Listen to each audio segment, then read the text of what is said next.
Hey guys, it's Mike. We're back with another episode. Today I have Ryan Davies on. He is a professor of finance at Babson College, but he also knows quite a bit about the costs of energy here. So that's what we're going to talk about today. Nice to have you on. Thanks, Mike. Yeah. Happy to be here. Yeah. So you started, obviously you're teaching financing. We talked a little bit about that before you came on. How did you get involved with energy? I saw you on the news. I think it was Boston 25 News, I think. I think so, yeah. And that's kind of how we connected. How did you get involved in energy?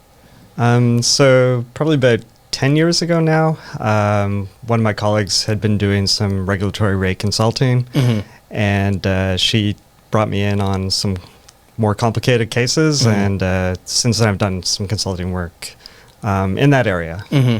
And what exactly was your process? Were you doing like database research? Were you doing some levels of projection on how companies are coming up with their pricing structure? Or what did it entail? What do you normally do? So a lot of it revolves around commodity risk. So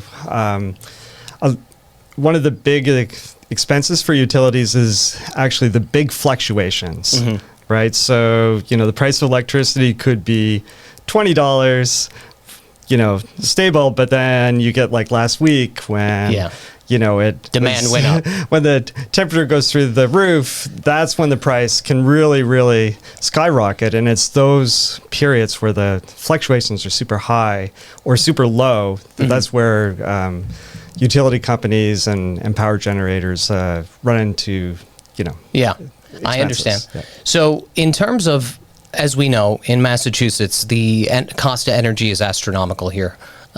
Electricity is astronomical here. Why are we in such a position right now where people are calling me and telling me they're either looking to buy groceries or pay for their energy bill? Why are things so high? Yeah, I mean, that's that's not a 1 minute answer. Yeah. I mean, let's sort of back up, right? Sure. I mean, first of all, one thing, some facts you should know, right? I mean, more than 50% of our electricity is produced through natural gas.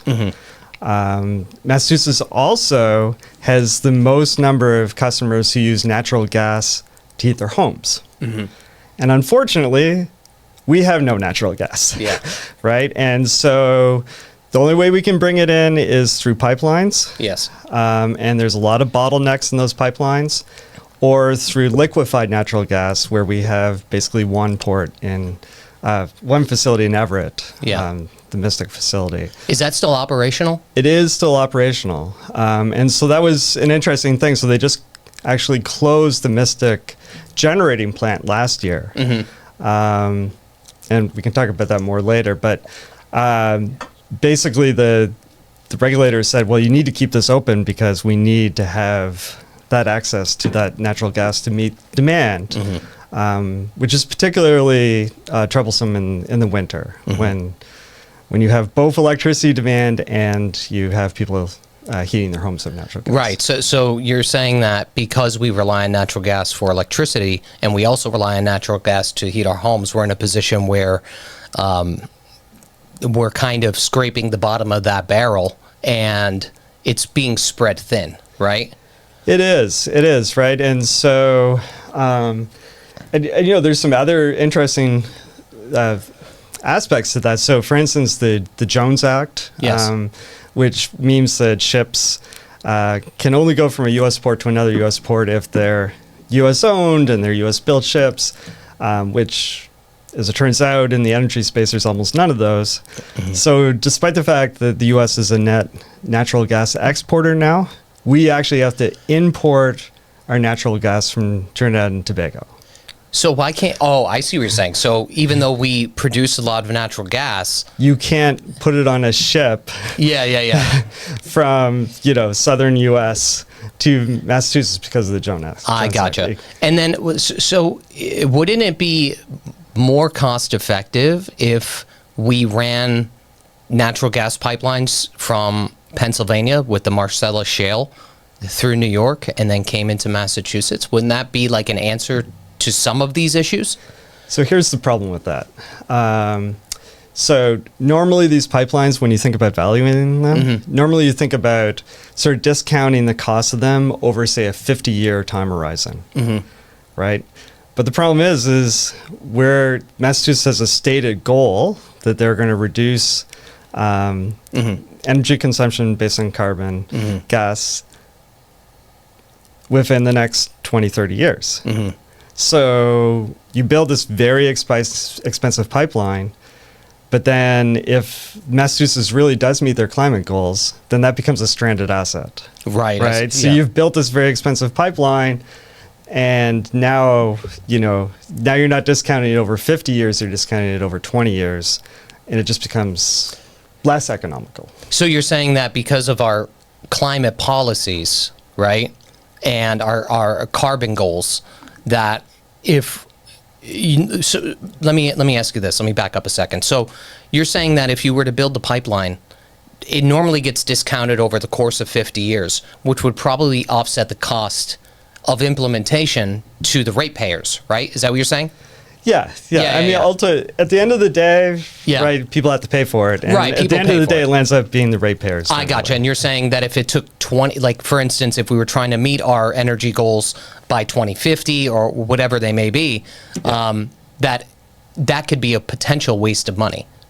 Correct. Yeah. Unless we switched our energy or our carbon goals and stuff like that, right? Yeah. I mean, I think so. I think people sort of generally agree we should reduce our dependence on carbon, right? Yeah. And I think people sort of know where we are. It's the transition from point A to point B that's become sort of cumbersome, right? Yeah. And so we've gotten a lot of interesting situations, right? Like we've closed multiple power plants, right? So the Mystic we just mentioned was a natural gas facility. But it was an old natural gas facility, right? So it ran less efficiently. And so the New England ISO, which is the electricity network for all of New England, basically said, well, this doesn't meet our carbon standards, and so it became uneconomical, and they closed it down. We had Pilgrim nuclear plant close. We had several other old coal plants that have closed, right? So we've been closing those, but at the same time, the renewables have increased, right? But not as fast as maybe you might have hoped, right? I mean, so you had the whole thing with the vineyard. The wind with the turbine thing falling into the ocean. It's crazy. Don't you think that they should have, so this is just my opinion, and you could comment on this however you like, but don't you think that we should be in a position where if it's costing us, like no matter what way you try to shake this, if we want more natural gas, it's going to cost us money. If the state and the governor want more renewables, it's going to cost us money. Wouldn't it have made some levels of sense to take the burden off of the ratepayer if they maintained some of these facilities until, like, let's say we became whole in the sense of renewables will now become, to offset the cost of what it's taking to implement the renewables. You see what I'm saying?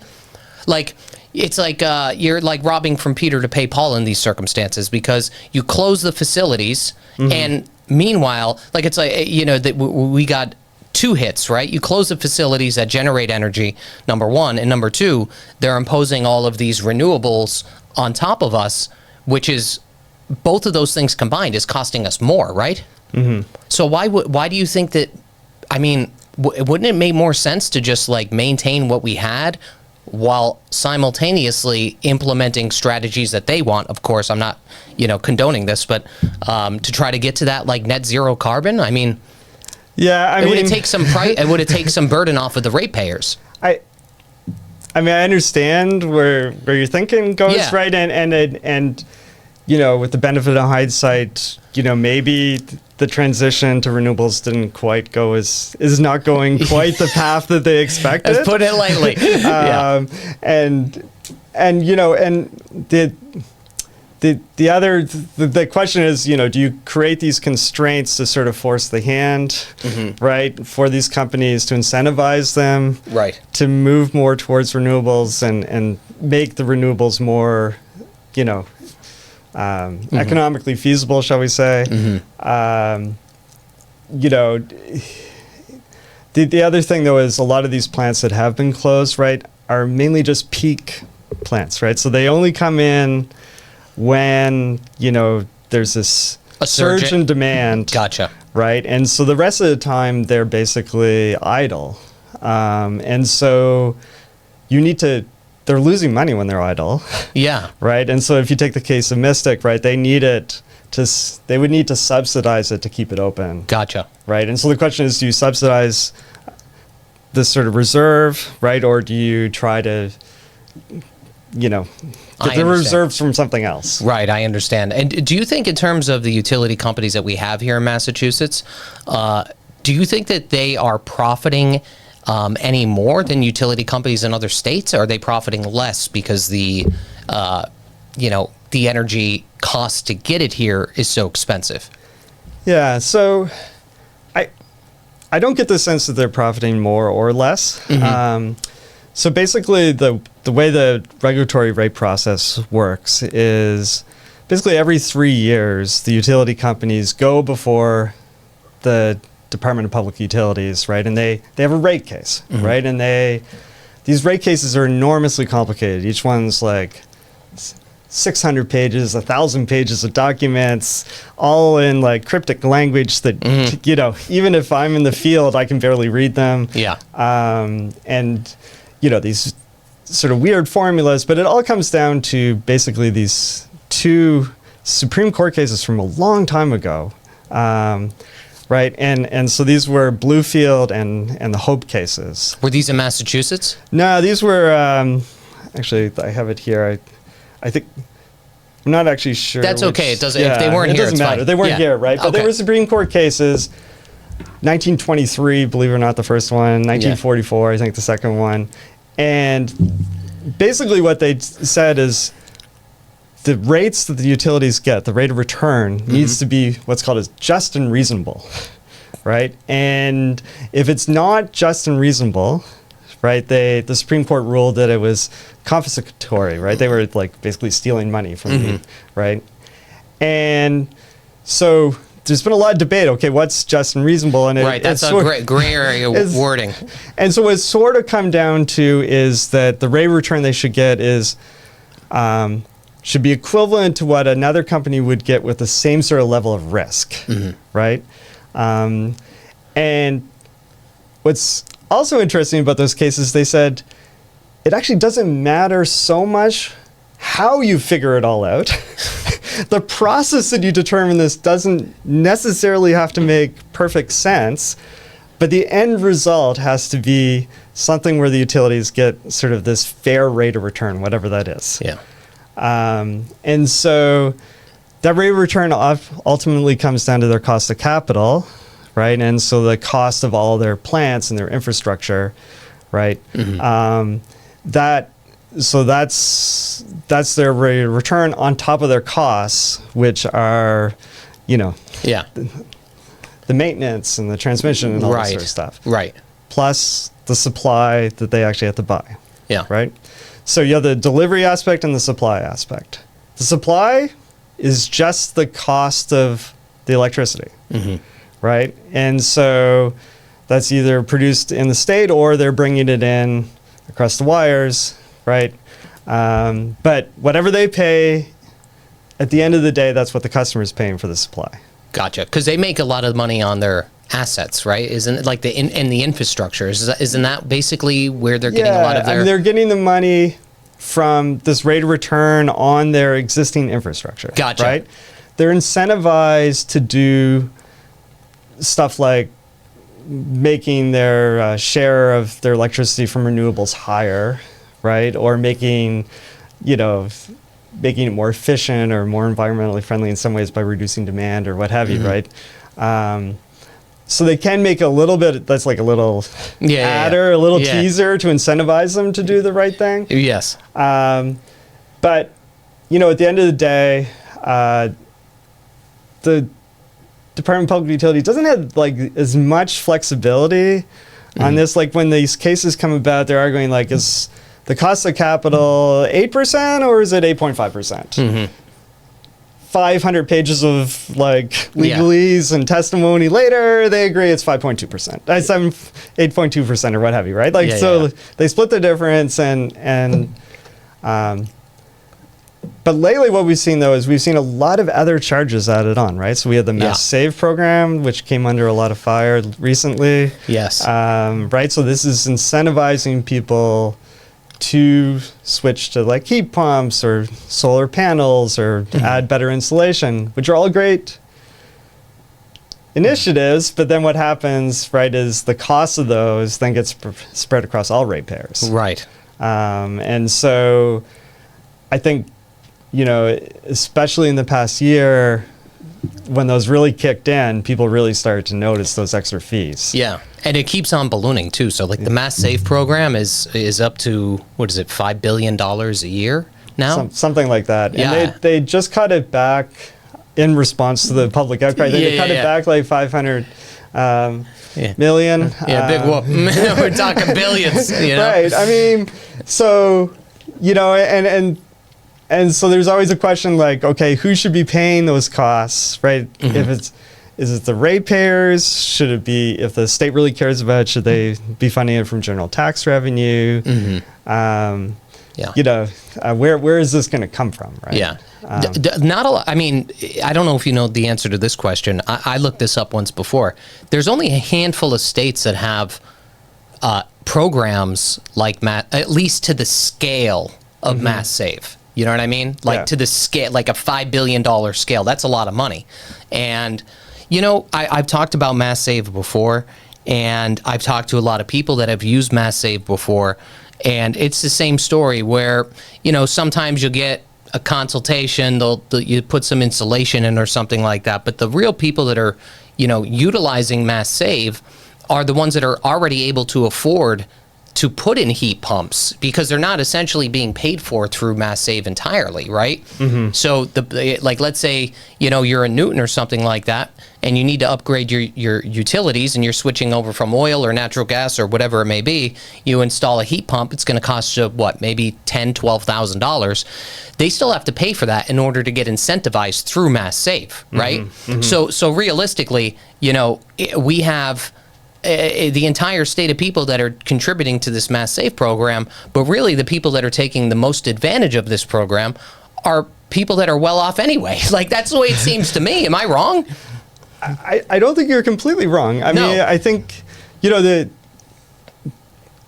you know what the most inefficient form of heat is?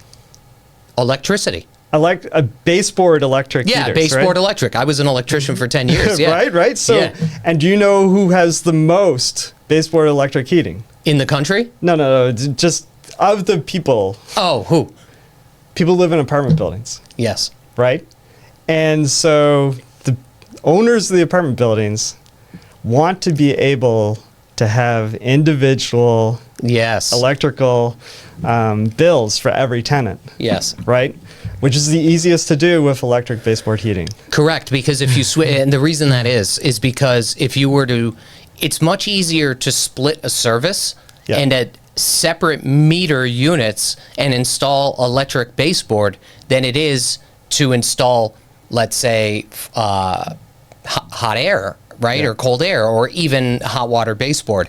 That's significantly more money. Right. And that's why we see so much electric baseboard heat. I mean, I'm in real estate. I have clients that will not even look at a house if it's primarily heated with electricity. They won't look at it. Yeah. Because it's so cost inefficient.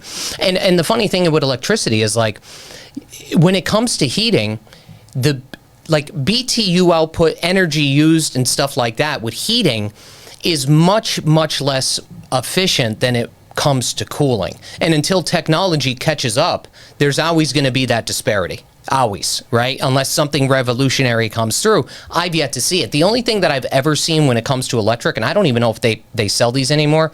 At one time, they had these electric baseboard heaters that had like this oil going through the coils, and it would almost act as a auxiliary way that, let's say, hot water baseboard is, where you have hot water going through the pipes. Once the room is satisfied with the current temperature on the thermostat, you still have radiation, right? Like radiating heat. And I don't even know if they make those anymore, but I know that some people install them. But again, it's still expensive, you know? Yeah. And in terms of heat pumps, just like we talked about, heat pumps are good for, I mean, I remember heat pumps back in the day where you could not even use them below like 40 degrees. Like they would just completely freeze up on the outside because they're pulling in air, and then all of a sudden it would get iced over. You'd be outside, you'd see somebody outside hammering it with a hammer on the coils and stuff.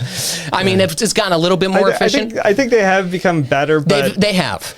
But to that point, though, I think one of the things that's happened though is people haven't seen as much savings as they may have hoped when they installed these things. Correct. Right? So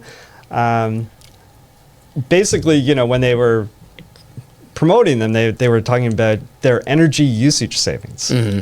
Right? But they didn't actually say about their actual cost savings in dollar terms, right? And in dollar terms is what... Yeah. I mean, energy efficiency and all is great, right? But at the end of the day, it's how much it's costing you to run the things. Right. And so, you know, a lot of the cost of running them depends on electricity rates. Yeah.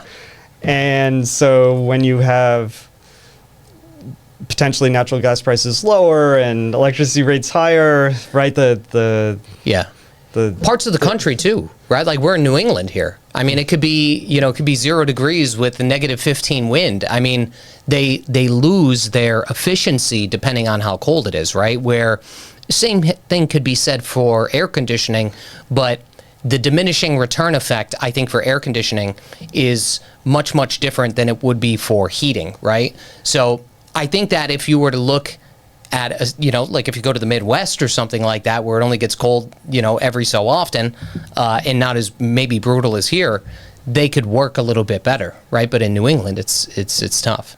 Yeah, I mean, I can't say for sure about their efficiency. I mean, you know, I think on average they're pretty efficient, right? Mm-hmm. On those extreme days, sure. You know, are they seeing some reduced performance? Probably. And so I think the other thing you've seen too is, right, people who have been, because of that reason, been afraid to abandon their natural gas heating and so forth, right? On top of that. Correct. Right? They haven't gone all in, which causes a whole bunch of other issues, right? Right, of course.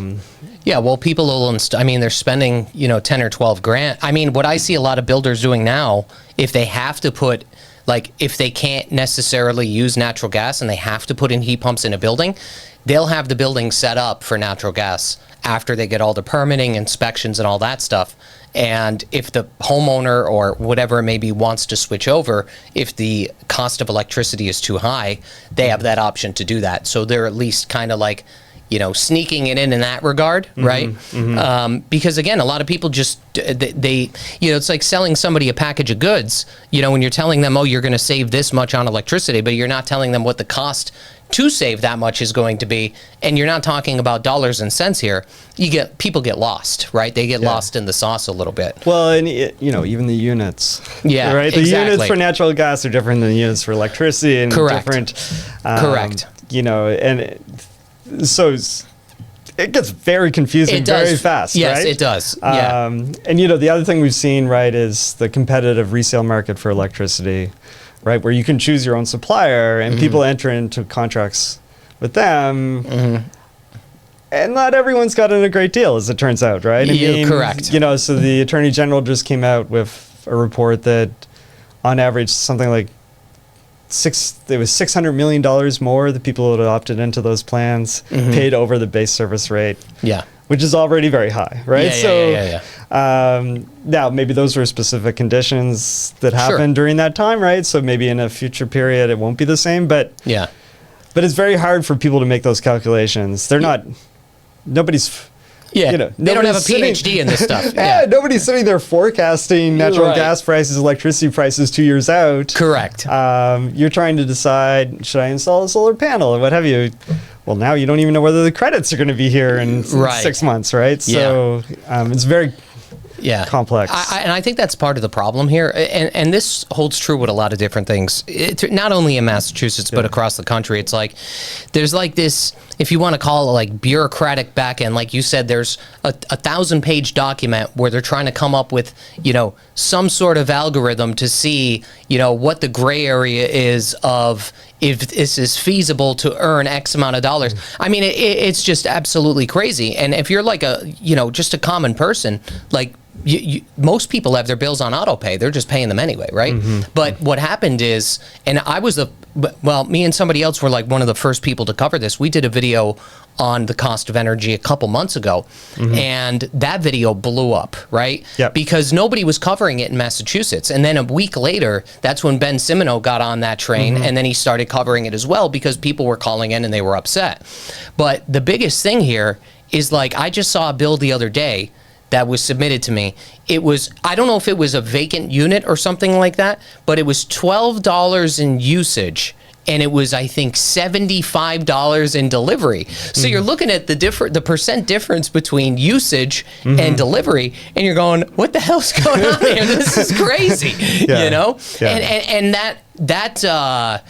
how could I say, the difference between those two only gets wider and wider and wider the more usage that you have. So if you have like a $700 usage bill, your delivery fee is like combined is like $1,400. It's crazy. Yeah. No, I mean, I think it's definitely been a shock to the system. It's been a shock. Yeah, it's shocking. And there's nothing, like, they are trying to do, so I know Mari Healy rolled out that thing where we're going to save $10 billion.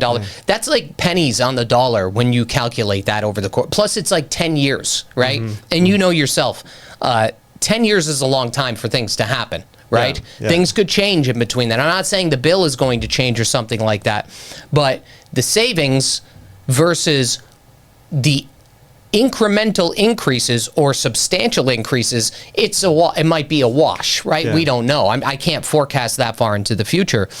Do you know how much it's going to cost Massachusetts? Well, actually, let's start here. Do you know what it's going to cost New England to convert over to renewables by 2050?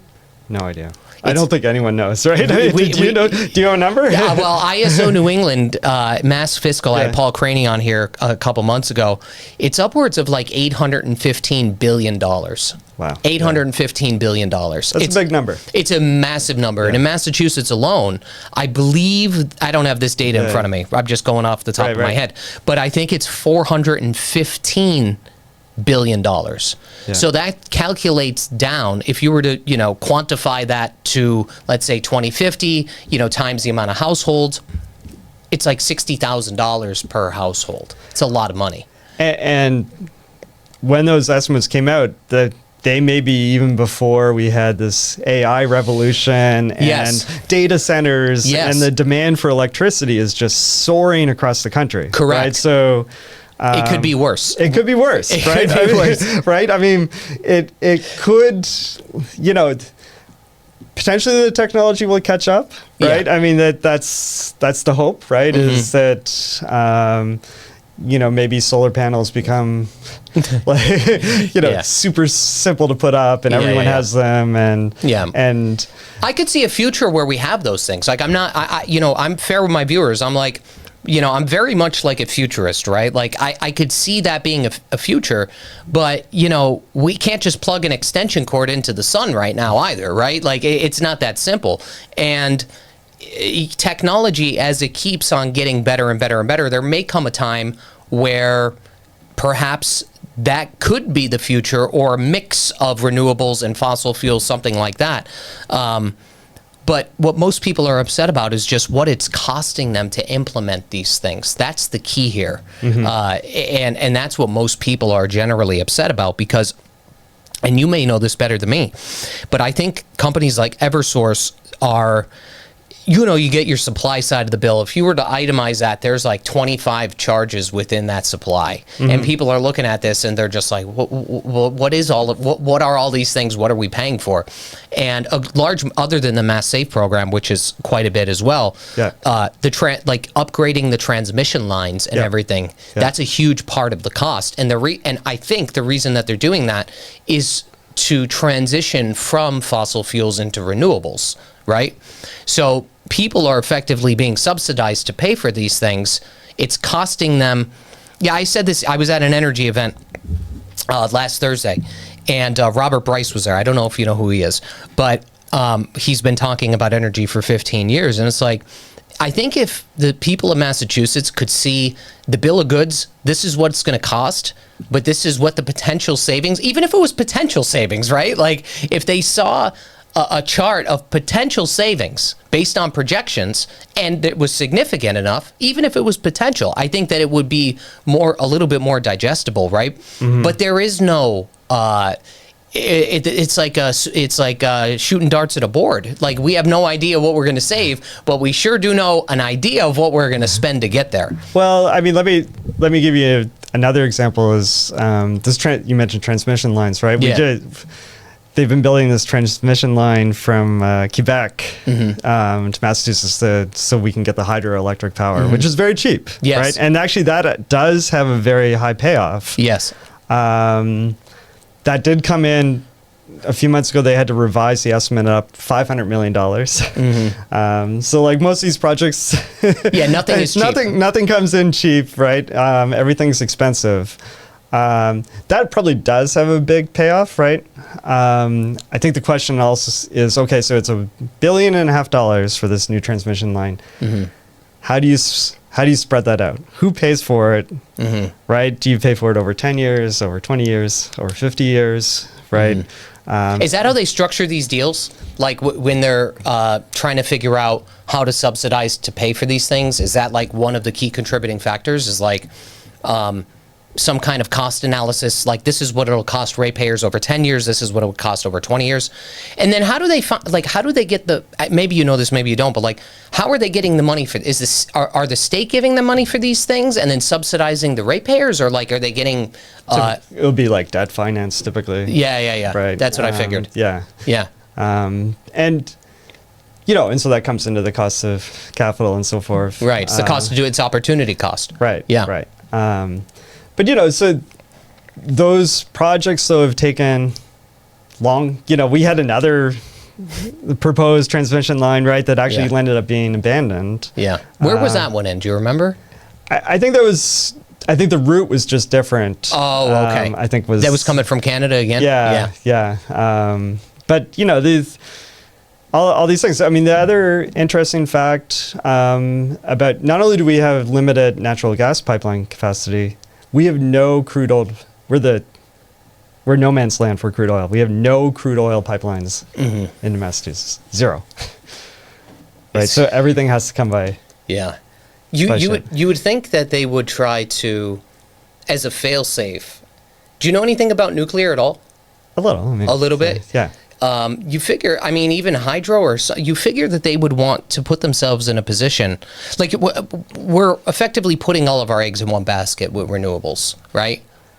I mean, I would say it differently. I mean, at the moment, we've put all our eggs in the natural gas basket. Yeah. Right? I mean, over 50% of our electricity generation is coming from natural gas. So we're very sensitive to the spikes, ebbs and flows of natural gas, right? So, yeah, I mean, we've closed our one, we closed the one nuclear plant we had here. Right. Part of the issue is the nuclear power, if you just have one generator, right, it's very expensive. Yeah. Right? Like you need multiple units, right? And because we haven't, as a country, even the Western world has basically been not building new nuclear. Right. It's becoming increasingly expensive to maintain these things. The knowledge set for building these has almost gone away. Gotcha. Right? And so, when a nuclear power plant goes offline, it can go offline for months. Oh, really? Yeah. Right. Like, and so you're banking. So the reliability is Yeah, I mean, just Questionable. because, well, you don't want to take a chance. Yeah. You don't want to, you don't want to be like on The Simpsons when, Yeah. right? Like when the thing goes offline, you want to make sure it comes back online right, but it could take a long time just because the skill set, the parts aren't there, right? Yeah. I mean, depending on... Couldn't that be said for renewables too, though? I mean, but look at what happened in Spain, right? They had no electricity for quite some time, and they're primarily renewable. Yeah, I mean, not months. It wasn't out for months. It was out for a couple days, though, right? Right. I mean, you don't even have to go to Spain, right? I mean, you had the issue with Texas a few years ago, right? Where, you had a bad sequence of events, right? Yeah. A couple lines go down, a couple plants go off. It snows in Texas. And, Right. It gets catastrophic. Right. And next thing you know, you have blackouts, right? Yeah. Yeah. And so I mean, that's the trick, right? Is trying to keep, right, enough reserve, right? Sure. And smoothing those big swings, Yeah. right? The swings cost all the money, Right. right? The everyday stuff, it's right. But those days where they got to pay $1,000 or whatever a megahertz for electricity, and they have to turn on the old oil plants, right, that haven't been running for months, and they so there was a chart I saw, basically zero oil power production, but then when we had that cold period last year, it was like 30-40% was coming from oil, right? They had to turn on all these, and they're very expensive to run. And those are not good for the environment. Yeah, yeah. The thing, though, you said we were talking about putting eggs in one basket. I mean, we could talk about this. So it's like, yeah, maybe we do have all of our eggs in one basket when it comes to natural gas.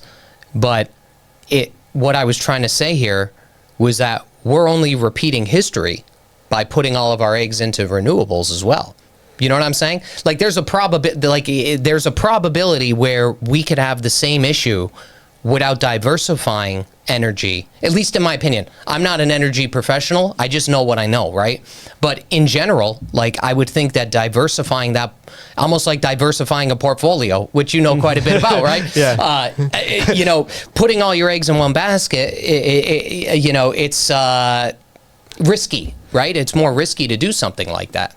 I mean, I certainly think if you're going to go with renewables, I think there is benefit in diversifying across the renewables, right? I mean, because the wind, the wind's not always strong, right? It's not always sunny. It's not always sunny, right? And if you're doing hydro stuff, right, believe it or not, it's dependent on the rain, potentially, right?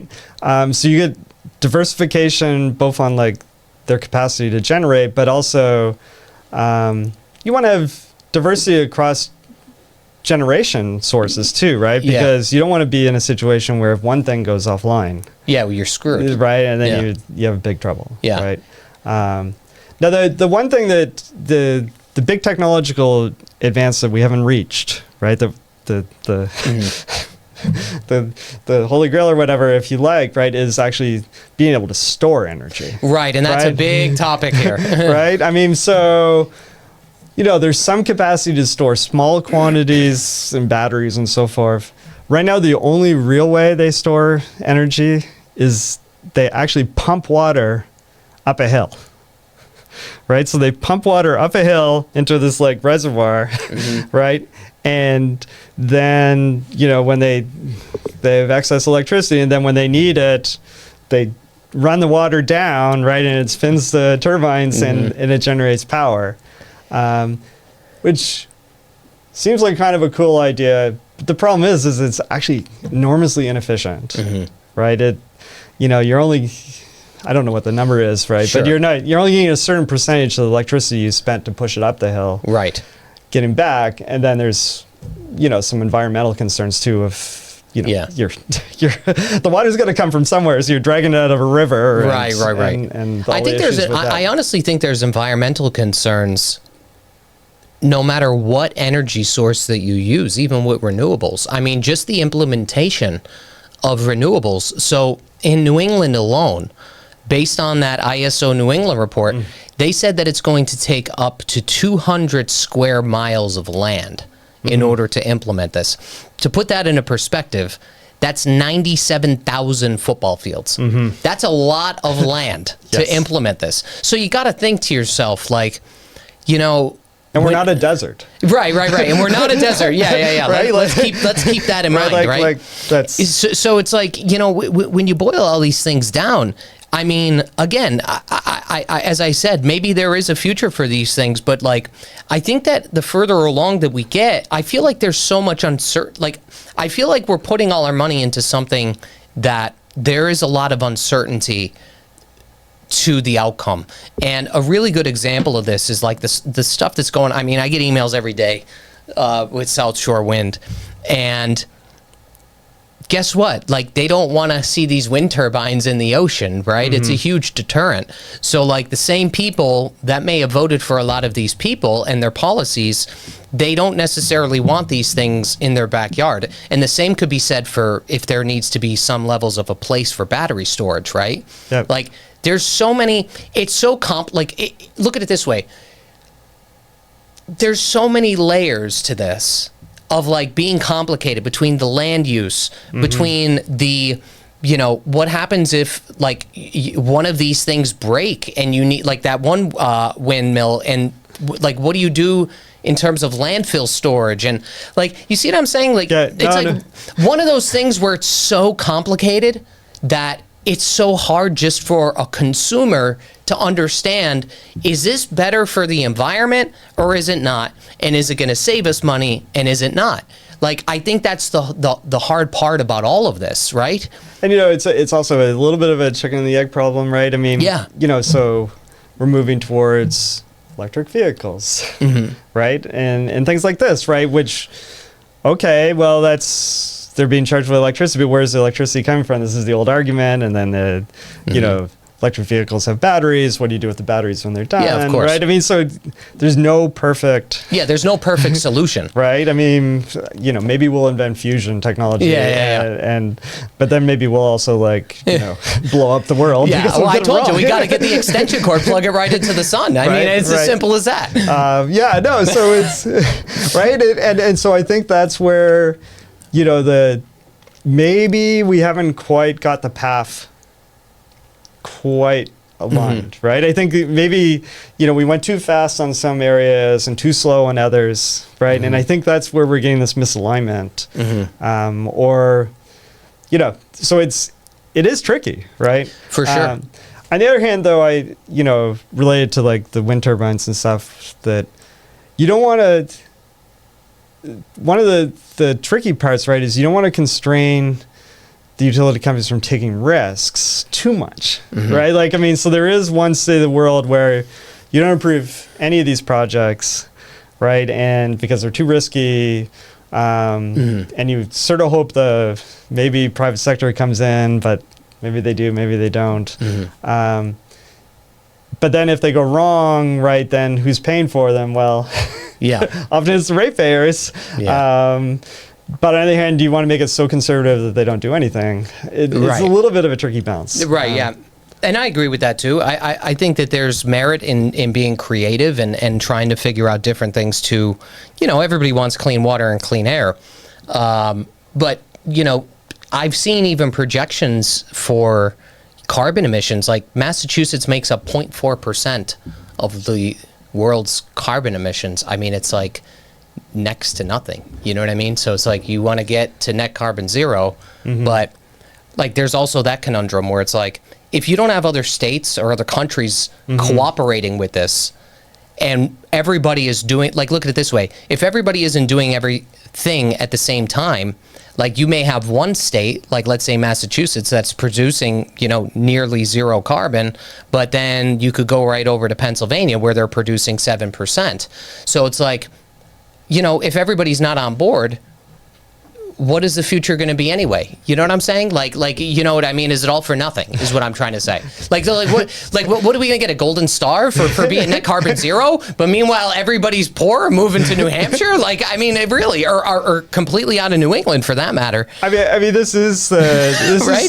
This is why, you know, it does help if you have a national policy, right? That that Yeah. sort of everybody's rowing in the same direction.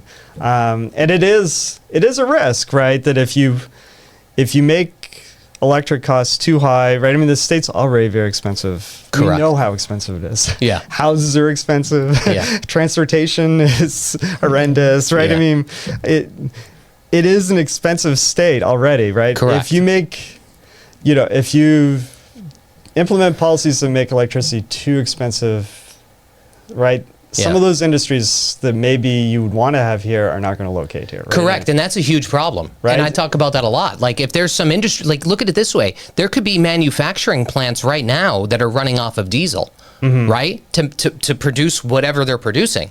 If we're eliminating all of these things, what are these people going to do? You know what I'm saying? Are they going to move to another, like there's that's like we have the front end cost, which is like the ratepayer, but then like the back end could even be more of a crisis, because if you have companies that aren't bringing their business to Massachusetts, or worse, they're moving out of Massachusetts because of these mandates, there's going to be no savings, right? Like, but this is going to be nothing, right? That's the scary thing. Yeah. No, I mean, it. And I don't have the magic answer. I right? don't either. We're just talking. On the one hand, right? You want. Somebody's got to take the lead, right? Yeah. And if it's not us, who is? And, we have traditionally been a trailblazer where we have the benefit of being a relatively rich state, right? Yeah. We don't have a carbon, like it's not like we drill oil here, right? So like we don't have those vested interests that maybe you have in other states. We don't have a big coal mining industry. So, we're sort of naturally positioned to take that lead, but again, it's how fast and how much, right? Because you're right. If you make it too expensive, it's actually counterproductive, because rather those industries just move somewhere else, right? And or people even, right? Or people, yeah. I saw something else, a stat yesterday, that Massachusetts actually is the third lowest energy consumption per GDP. So we generate more GDP per electricity energy consumption than every other state except for two. Right? So we're already very efficient. We're translating energy uses into productive stuff already very efficiently. Right? So yeah. It's a tough call. I mean, I think that everybody is in force. It's going to go higher, right? Like, is there a level? So when these utility companies, they lock in a specific rate on their end, right? And then once that rate is locked in, they don't make, to my understanding, they don't really make money on the upselling the rate, right? Like if you're paying, X amount of dollars for electricity usage wise in kilowatts, or whatever, they're not making a lot of money on that, if anything at all. They lock in at a certain price, they charge you that price, they get paid out on the not the usage side, but the delivery side with the transmission and all these other things. Does that ever get renewed, like where they have to go back to the, I don't know if it's called like the secondary market or something like that, or the wholesale market? Is there a time that comes where what is currently locked in is expired, and then they have to go back to that wholesale market to, let's say, relock in like a loan, right? Yeah. So they basically do these power purchase agreements that typically are like 3 to 6 months out, right? And so they forecast how much usage they think they're going to need, right? And I won't even get into peak power usage versus non-peak and all this, minute by minute calculations about how much power they're going to need, and the seasonality of it all. But they basically predict out, they lock in that usage, that power. If they need more, they have to buy it on the open market at a potentially more expensive rate. Right. The rate over those next 3 months basically gets locked in, but if they sort of under collect, they collect more the next period.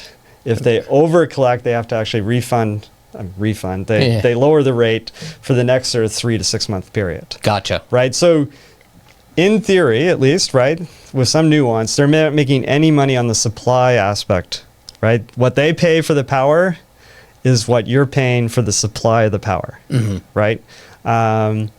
So you're correct. What they make is primarily on the delivery side. And some of that's the cost of capital. Some of it's incentives to, they have this thing where basically if they convince people to move to renewables and so there's less power usage than expected, they don't get penalized for it. Right? Because they're trying to incentivize the utility company. Otherwise, the utility companies would be like, use all the power you want, right? They're trying to incentivize them. So they forecast if they come in lower, they actually still get compensated for that. So yeah, that's the side that they make. So the delivery side basically gets locked in for 3-year periods. So there's a new rate case typically every 3 years. On the delivery side. On the delivery side. The supply costs basically gets adjusted sort of on this rolling. Every couple months. Every couple month or quarter basis. or something, yeah. Yeah. So the supply costs could increase or decrease depending on natural gas prices and electricity markets more generally. And so, yeah, we could see those go up, and a lot of it depends on stuff. Most of it depends on stuff out of our control, right? I mean, the geopolitical tensions and everything like this, right? That also plays into it. And so they try their best to sort of lock in rates, right? When was the delivery? You said the delivery side is every 3 years. Yeah. When did we transition over? Or I guess to make it simple, like what year are we in currently? I believe we're sort of in the first year of a new cycle, but it actually depends on which utility you're on. Oh, okay. Right, because the different utilities don't necessarily have their rate. They're not following the same calendar. Yeah. They're almost the same, but the utility commission can only handle sort of one or two cases at a time, right? Yeah. Because they're mammoth cases, right? So they sort of and there is, there has been a movement to having sort of longer periods, right? So they're not coming back to the utility commission quite so frequently. And so sometimes they add in like adjustment factors or a sort of premium to stay out of the rate case process for a longer period. But yeah, basically every 3 years. So basically we're screwed. Is that what you're trying to tell me here or what? I didn't use those words. Yeah. I mean, it just seems that way, right? It's just like I said, I'm not... I mean, I think the lights are very bright in here. Yeah. Dim the lights, Ryan. And we could turn down the air conditioning, because I don't want this. It's probably a nonprofit studio. It's crazy. And it's when things like you got to remember, it depends on who you talk to, but when you see it from the perspective that I have and a lot of people that that are subscribed to the channel, obviously some people are better off, some people are not. And again, like when people are deciding whether to look at it this way, like our senior citizens are the ones that really get affected the most by these changes, right? Because they're on fixed incomes, they're only getting a certain amount of money every single month, and then all of a sudden, they see these, sweeping changes come through and their bills are almost double or more. And it's unfortunate for the people that kind of helped build the state, right? Like that's the way that I look at these things, and maybe that's not the best way to look at it, but again, I'm using the context of who I talk to. And I feel like there's a disservice they're like almost being disenfranchised for their, years of working in the state, paying their taxes, building their families, all of these things combined.